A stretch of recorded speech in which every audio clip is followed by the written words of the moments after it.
Bamiyan is the ancestral home of the Hazara people, a Shia Islam minority making up about 10% of Afghanistan's population.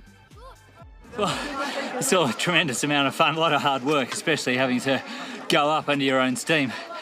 The governor here wants to put a ski lift in to make that easier, and obviously there's a lot of people here who'd be keen for that, but the Taliban are just over these hills, and that's all beg the question of whether all of this will be here tomorrow. The Sunni-majority Taliban regard them as infidels, to be subjugated and massacred.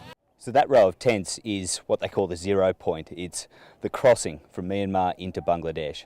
For several weeks now, a stream of pretty wretched-looking souls has been trudging through this mud to make it here to Bangladesh.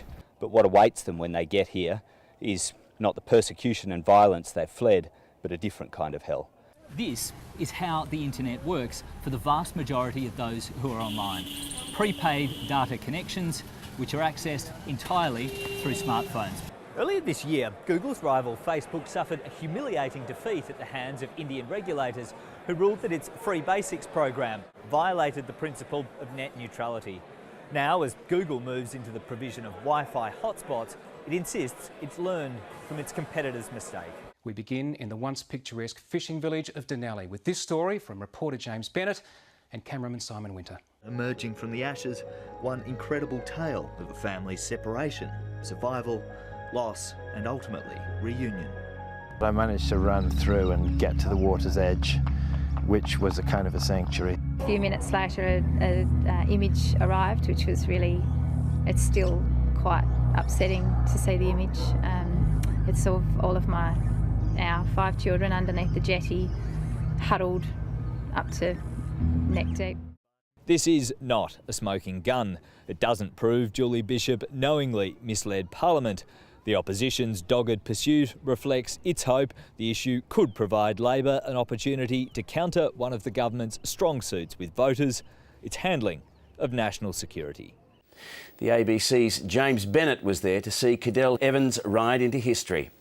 Well, the mood amongst the Australian fans started out perhaps disbelieving, almost a little bit sceptical. They've seen Cadel Evans come so close in years past, and now it's just one of jubilation, feeling like they're in the place where they've seen Australian sporting history made. Well, let's sit down and we can have a chat. The Adani meeting has given Malcolm Turnbull's India visit a harder edge. Late yesterday, the public transport-loving Prime Minister was treated to a train ride with his wildly popular Indian counterpart, Narendra Modi. That followed lengthy discussions between the pair on India's desperate need for more energy. Gautam Adani is a long-time associate of India's Prime Minister, and seeing the Carmichael deal through would do Malcolm Turnbull's ambitions for trade no harm. James Bennett, ABC News, New Delhi.